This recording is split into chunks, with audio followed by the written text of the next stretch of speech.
Christmas can be a really overwhelming time of year for everybody, and it's very, very difficult to cope with that if you can't figure out why you're feeling so overwhelmed.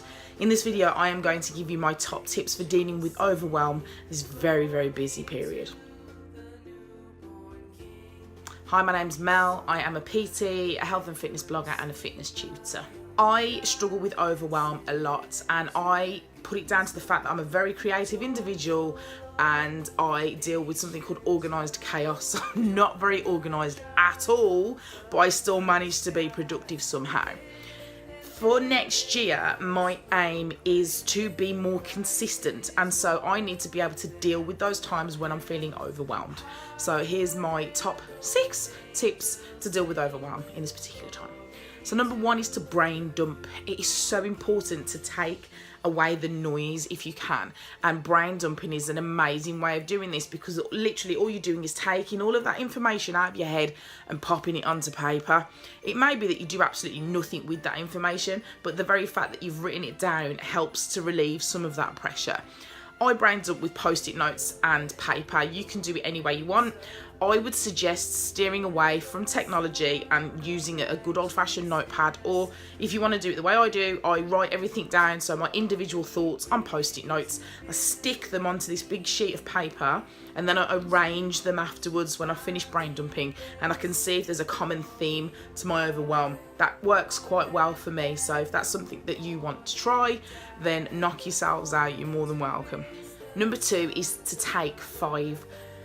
I work for myself, so I work from home, and a lot of the time I can sit down to do some work and I don't know where to start. I get very, very flustered, and then I don't feel like I get anything done at all. So what I do is I move away from my desk. I take 5 and I literally just have a breather, have a cup of tea, or whatever it is that you need to do to just switch off completely, to take yourself away from that space. That gives you time to collect your thoughts, and then when you're ready you can go back to it and start your ginormous task list if you're anything like me. Number 3 is to go for a walk. If the taking 5, so stepping away from your desk, isn't helping you, sometimes you just need to remove yourself from that environment completely and get some fresh air. I'm very, very lucky that I live quite close to a park and I can go for a walk there if I choose to.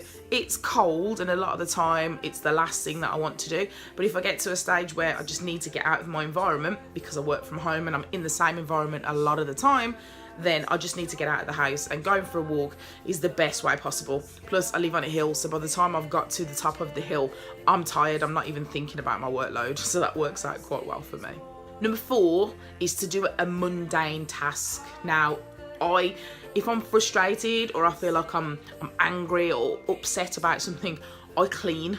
I know that's really random, and to be honest, I am not one of the world's most domesticated people, far from it, but I find that if I need a complete distraction, I will clean. So the other day I went upstairs and I did the whole of the top of the house. I did the bathroom, I did the kids' bedrooms, I did mine and my husband's bedrooms, hoovered everywhere, and by the time I'd finished I felt so much better. And even though it wasn't a work related task, it was something that I could do and I didn't really need to think about it, and then I felt better because upstairs was clean until my daughter came home and trashed the bedroom again. But you know, that's how it works, isn't it, kids? So number 5 is to talk to a friend. Now, I don't mean text or Facebook message, I mean actually pick up the phone and talk to somebody. I had to do this the other day. I have a very, very close friend, one of my best friends. We've been friends since we were like 3, and we're the kinds of people where it doesn't matter if you don't see each other all the time, because we're very much quality over quantity, and we know that if we really need to talk to somebody about something that's really upsetting us, we can go to each other and just unload. It doesn't need to be, hi, how are you? How have you been doing? Blah, blah, blah. We can literally pick up the phone and go, oh my God, I really need to vent right now, and just get it out your system. And this is somebody that knows me very, very well, and she knows the right things to say to me and is not afraid to say things that I probably won't want to hear. So if you are feeling really overwhelmed, just pick up the phone and talk to a friend, and I guarantee that you will feel a lot better. Number 6 is to ask for help.